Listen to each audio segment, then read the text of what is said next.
నేను రాబందుని కాదే, తుఫాన్ని. సముద్రం మధ్యలో పుట్టి ఆ సముద్రానికే రాకాసి అలలను పుట్టించి సుడులు తిరుగుతూ ఒడ్డును ఒరుసుకుంటూ తీరం మీద విరుచుకుపడ్డ తుఫాన్ని. నన్ను ఆపడం ఆ సముద్రానికే సాధ్యం కాదు. నీ వల్లేమవుతుంది? ఈ తుఫానులో కొట్టుకుపోవడం తప్ప నువ్వు మీ అన్నయ్య ఏమీ చెయ్యలేరు. అయినా 2 కాగితాల కోసం నా దగ్గరకొచ్చావు. నువ్వేం చేయగలవే? అవి కాగితాలు కాదు, జీవితాలు అని చెప్పుకొనొచ్చాను. వాటిని తిరిగి సంపాదించడం పెద్ద కష్టం కాదు. ఎలా సంపాదిస్తావు? హాస్పిటల్లో ఉన్నోడు ఉంటాడో పోతాడో తెలీదు. బతికినా మళ్ళీ బొమ్మలు గీయగలడో లేదో తెలీదు. వాడిలా బొమ్మలు గీసేవాడు ఈ సిటీలో ఇంకొకడు లేడు. ఇక నీకు ఏదారుందే? సముద్రంలో పుట్టాను అంటున్నావు కదా, గాలిలో ఎగరడం తప్ప నీకు దారి తెలీదు. నేను నేలపై ఉన్నాను, నాకు చాలా దారులు తెలుసు పిన్ని. నీ అమాయకత్వం చూస్తుంటే నవ్వు వస్తుంది. అన్నీ తెలుసని విర్రవీగుతున్నావు. అసలేం తెలుసు నీకు? మీ అన్నయ్య నీ దగ్గర ఏం దాచిపెట్టాడో తెలుసా? నాకు మా అన్నయ్యకి మధ్య రహస్యాలుండవు. ఓ, అయితే మీ వంశానికి శాపం ఉన్నట్టు నీకెప్పుడు తెలిసింది? నీ అంతట నువ్వు తెలుసుకున్నావు గాని మీ అన్నయ్య నీకెప్పుడైనా చెప్పాడా?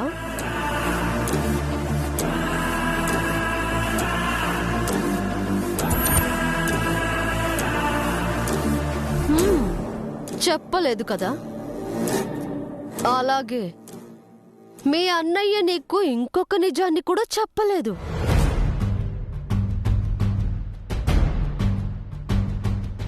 ఏంటా నిజం? వెళ్ళి మీ అన్నయ్యని అడుగు. నువ్వు చెప్పు. నీకు మీ అన్నయ్యకి మధ్య రహస్యాలుండవు అన్నావు కదే, మీ అన్నయ్యని అడుగు. చెప్తాడో లేదో చూడు. ఇంకో విషయం, ఇన్నాళ్ళు నీ మొగుడికి ఆడపడుచుకి శాపమని తెలియకుండా చాలా జాగ్రత్త పడ్డావు. ఈరోజు చెప్తాను అని మాటిచ్చావంట కదా. మంచి పని చేస్తున్నావు, ఆల్ ది బెస్ట్. అలాగే ఈ పని కూడా చెయ్యి. మీ అన్నయ్య నీ దగ్గర ఏం దాచాడో అడుగు. చాలా పెద్ద విషయం అది. నీ జీవితాన్ని తల్లకిందులు చేసే భూకంపం. వెళ్ళు, వెళ్ళి అడుగు.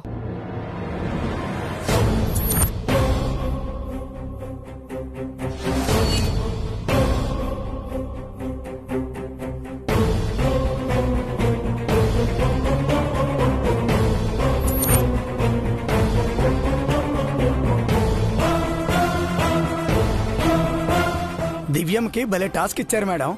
అవును, ఇప్పుడు అభిబాబు పరిస్థితి ఏంటి మేడం? ఏముంది, కక్కలేక మింగలేక చచ్చిపోతాడు. ఫిజికల్ గా చంపే ముందు ఇలా మెంటల్ గా కూడా చంపొచ్చు అన్నమాట. ఏమైనా మీరు సూపర్ మేడం.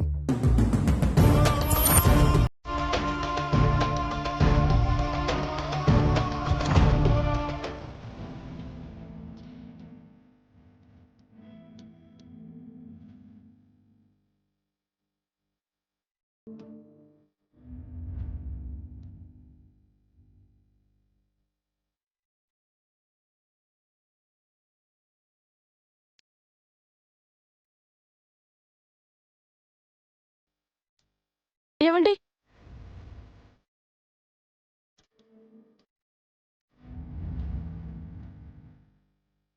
మీకేం కాలేదు కదండి?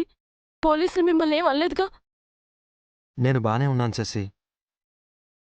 చారుకేశ బెయిల్ మీద తీసుకొచ్చాడు. Thank you Charukesh. అయ్యో, మాకు థ్యాంక్స్ ఎందుకు శేషమ్మ? ఇది నా బాధ్యత. అతనికి ఇప్పుడు ఎలా ఉంది? ట్రీట్మెంట్ స్టార్ట్ చేశారా? ఎందుకు ఇలా చేసావు బావా?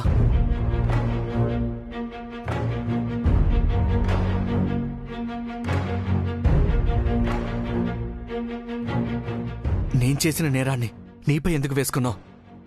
నాకు బదులుగా నువ్వెందుకు స్టేషన్కి వెళ్ళావు? నువ్వెందుకు నింద భరించాలనుకుంటున్నావు? ఎందుకంటే నువ్వు నా బావవి. నీపై ఈగ కూడా వాలకుండా చూసుకోవడం నా బాధ్యత కాబట్టి. రేపు అతనికి ఏదైనా జరిగితే నువ్వు జైలుకెళ్లాల్సి వస్తుంది. నా చెల్లి కోసం నేను నరకానికైనా వెళ్తాను బావా.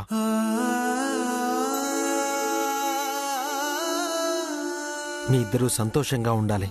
దానికోసం నేను ఏమైనా చేస్తాను. నా చెల్లెలు బాధపడితే నేను చూడలేను బావా. మరి నువ్వు జైలుకి వెళ్తే నా చెల్లెలు బాధపడదా? శశిని చూసుకోవడానికి నువ్వు ఉన్నావు కదా బావా. చిన్నప్పటి నుంచి తనకి నువ్వు అండగా ఉంటున్నావు. దివ్య కూడా నువ్వు అండగా ఉంటున్నావు కదా. 12 ఏళ్ళు తనకి దూరంగా ఉన్నాను. తెలిసో తెలియకో కొన్నాళ్ళు నేర జీవితం గడిపాను. ఈ పోలీసులు, స్టేషన్లు, కోర్టులు, జైళ్ళు నాకు అలవాటే. చాలా కష్టాలు, బాధలు అనుభవించాను.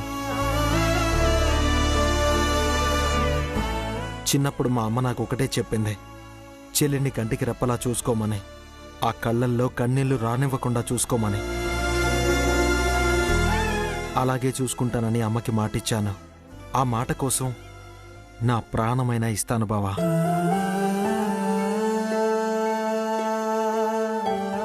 ఇప్పుడు నాకు నా చెల్లెలు, నువ్వు, శశి వేరు కాదు. నా దృష్టిలో మీ ముగ్గురు ఒకటే. మీ సంతోషమే నా సంతోషం. దివ్య కోరుకునేది కూడా ఇదే, మీరు సంతోషంగా ఉండాలని. సారీ బావా, నిన్ను నేరస్తుడివి అని తిట్టాను. కుటుంబం కోసం నీ మనసులో ఎంత బాధ, బాధ్యత ఉన్నాయని నాకు తెలీదు. నీకు నేర జీవితం ఉన్నట్టే నాకు మెటీరియల్ లైఫ్ ఉంది. ఇప్పుడిప్పుడే అర్థమవుతుంది బావా. ఇంకా అర్థం చేసుకోవడానికి ప్రయత్నిస్తాను. Thank you.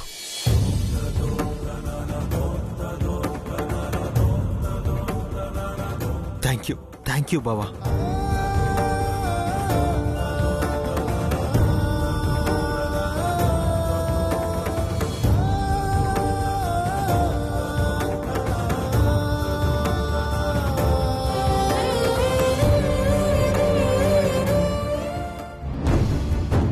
దివ్య ఎక్కడా? దివ్య ఇందాకే బయటకెళ్ళిందండి.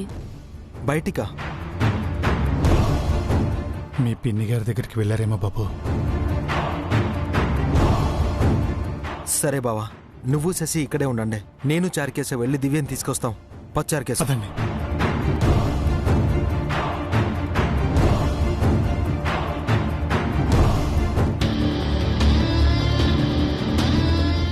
అయితే మీ వంశానికి శాపం ఉన్నట్టు నీకెప్పుడు తెలిసింది? మీ అన్నయ్య నీ దగ్గర ఏం దాచాడు అడుగు. చాలా పెద్ద విషయం అది.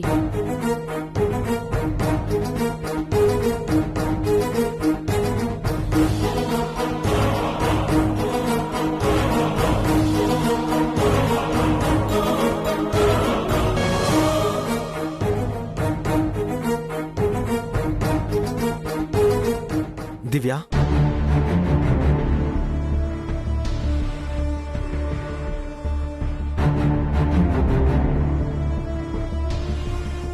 ఎక్కడికి వెళ్ళావమ్మా? పిన్ని దగ్గరకా? ఒంటరిగా ఎందుకు వెళ్ళావు? తనెంత ప్రమాదమో నీకు తెలుసు కదా.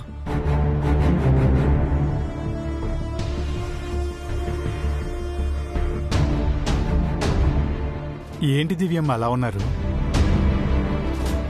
మీ పిన్ని గారు ఏమైనా అన్నారా? లేకపోతే పోయిన స్కెచెస్ గురించి దిగులు పడుతున్నారా? పోతే పోయినాయి దివ్యమ్మ, వదిలేయండి. దినకర్ గారికి స్పృహ రాగానే మళ్ళీ గీద్దాం. అవునమ్మా, నువ్వు డిస్టర్బ్ అవ్వకు. మెల్లగా అంతా సర్దుకుంటుంది. అన్నయ్య, నువ్వు నా దగ్గర ఏమైనా దాస్తున్నావా?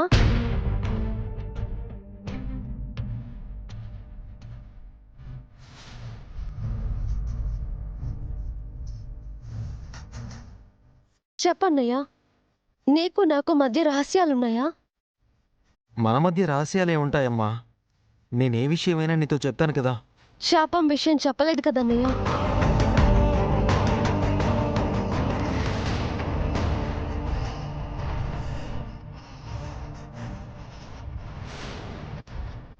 శాపాన్ని నా దగ్గర దాచిపెట్టావు కదా.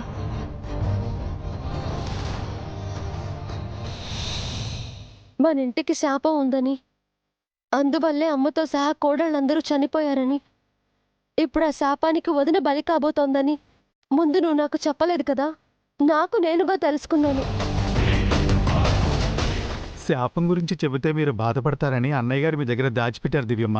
ఇంకా అలాంటి నిజాలు రహస్యాలు ఏవైనా ఉంటే చెప్పన్నయ్య. నేను బాధపడినా సరే దయచేసి చెప్పు. ఆహా, ఇంకేం లేవమ్మా. నా మీద ఒట్టేసి చెప్పన్నయ్య.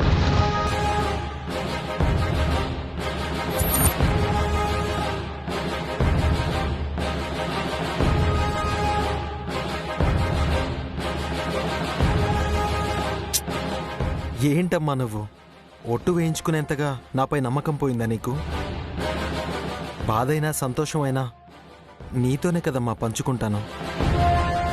అవును దివ్యమ్మ, మీ మధ్య రహస్యాలు ఎందుకుంటాయి? అయినా మీకు అనుమానం ఎందుకొచ్చింది? అన్నయ్య నా దగ్గర ఒక నిజం దాచిపెడుతున్నాడని పిన్ని చెప్పింది చారుకేశ.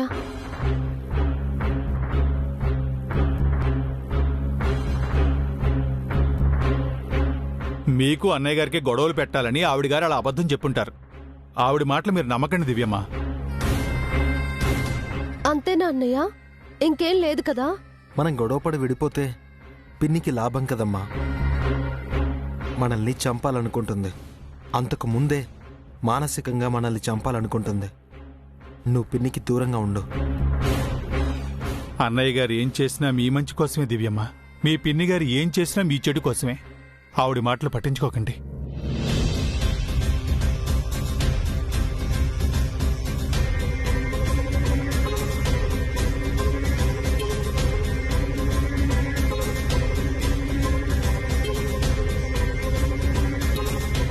డాక్టర్, ఆపరేషన్ సక్సెస్ అయింది.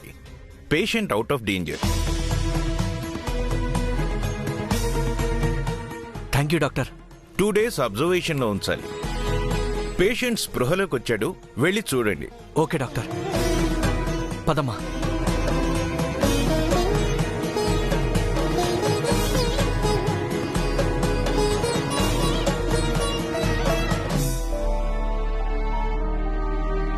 Hello sir.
నా వల్లే మీకు ఇలా జరిగింది, కావాలని చేయలేదు. అవునండి, మా అన్నయ్య చాలా మంచివాడు. చీమకు కూడా అపకారం చేయడు. సార్కి స్పృహ వచ్చిందని బావకి దివికి చెప్పమ్మా.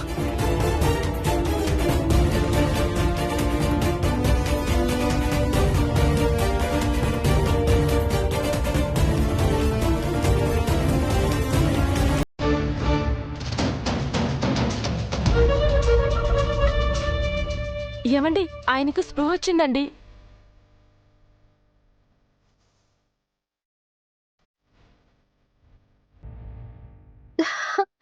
పదొదినా.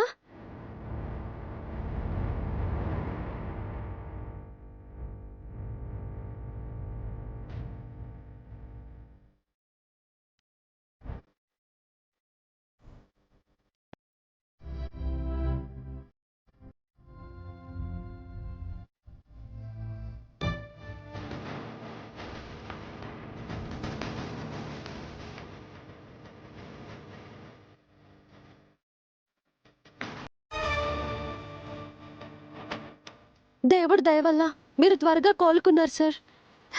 హ్యాపీగా ఉంది.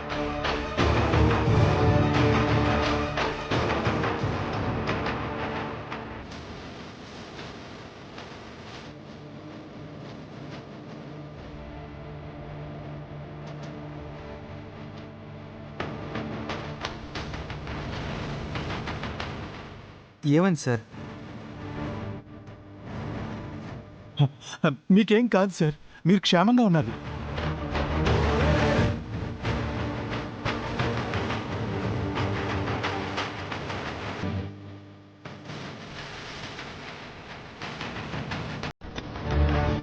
Doctor, doctor,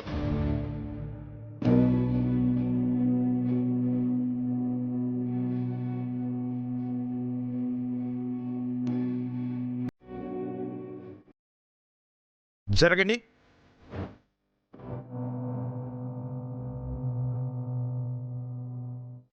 oh my God, ఇతను ఎందుకో ఎగ్జైట్ అవుతున్నాడు. పల్స్ బాగా పెరిగిపోతుంది. మీరంతా కాసేపు బయటికి వెళ్ళండి. నర్స్, ఇంజెక్షన్ ఇవ్వు. వెళ్ళండమ్మా, బయటికి వెళ్ళండి.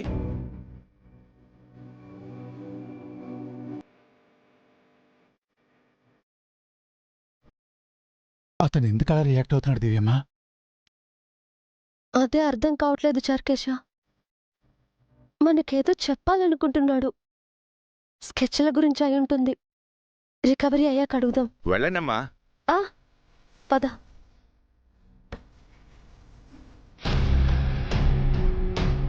మేడం, మీరు మామూలు జీనియస్ కాదు మేడం. ఇన్నాళ్ళు మీరేం చేసినా ఎదురు దెబ్బలు తగిలేవి, కానీ ఇప్పుడు మీరే దెబ్బ మీద దెబ్బ కొడుతున్నారు మేడం. టైం అంటే ఇది మేడం, లక్ అంటే ఇది మేడం, కిక్ అంటే ఇది. ఇప్పుడే ఏం చూసావు నాగభూషణం? ఇంకా నేను చెయ్యాల్సింది, నువ్వు చూడాల్సింది చాలా ఉంది.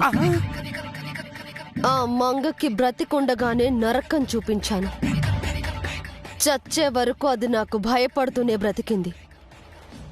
ఇప్పుడు దివ్యకు అదే గతి పట్టబోతోంది. కుమిలి కుమిలి ఏడ్చి కుంగి కృషించి నశించేలా చెయ్యకపోతే నేను నిత్యనే కాదు. పగబట్టిన నాగమ్మ పలనాటి వంశాన్ని నాశనం చేసినట్టు మీ పగ ఆ సూర్యదేవర వంశాన్ని సర్వనాశనం చేస్తుంది మేడం. ఏవైనా మీకు మీరే సాటి, మీకు ఎవరూ లేరు పోటీ. చంద్రిక పౌడర్లకి కాల్ చేయి. మేడం, చెయ్యాల్సింది ఇంకా ఉందని చెప్పాను కదా, కాల్ చేయి. Okay madam.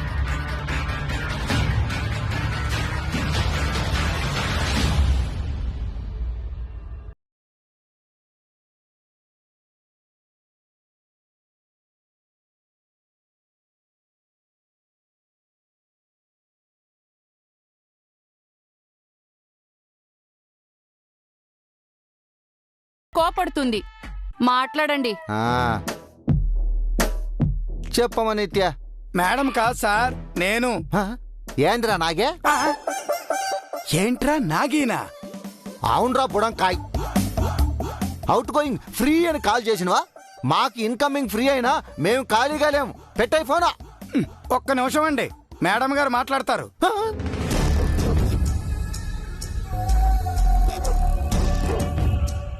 చెప్పమ్మ నిత్య, లైన్ లో ఉన్నావా? ఏంటక్కడ పరిస్థితి? ఉందమ్మా, నువ్వు కొట్టిన దెబ్బకి ఇక్కడ అందరూ అతలా కుతలమైపోతున్నారు. ఎవరెవరి ముఖ చిత్రాలు ఎలా ఉన్నాయేంటి? ఆ ఆర్టిస్టు ఉంటాడా పోతాడని చాణిక్య శశిలు టెన్షన్ పడుతున్నారమ్మా. అభి ఏం రాస్తున్నాడో తెలియక దివ్య, దివ్యతో ఏం చెప్పాలో తెలియక అభి టెన్షన్ అవుతున్నారు. దేవుడిపై భారం వేసి మా ముసల్ది, దాన్ని ఓదారుస్తూ మా వదిన టెన్షన్ పడుతున్నారమ్మా. వాళ్ళకి ఈ టెన్షన్ సరిపోదు. మీరు ఒక పని చేయండి, దివ్య చెప్తాను అన్న నిజం గురించి అడగమని చాణక్య శశిలని రెచ్చగొట్టండి.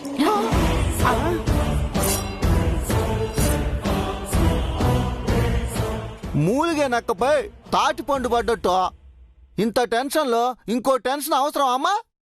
ఇనుమును వంచాలంటే వేడిగా ఉన్నప్పుడే సమ్మెట దెబ్బలు కొట్టాలి. దివ్య పొగరు దిగాలంటే ఇదే రైట్ టైం. అంటే అసలే బాధలో ఉన్నారు కదమ్మా, మళ్ళీ ఈ బాధ ఎందుకని? చెప్పడానికి మీకేంటి బాధ? చెప్పింది చెయ్యండి, లేదంటే వార్నింగులు వద్దులేమ్మా, అర్థమైంది. నువ్వు చెప్పినట్టే చేస్తాం. గుడ్.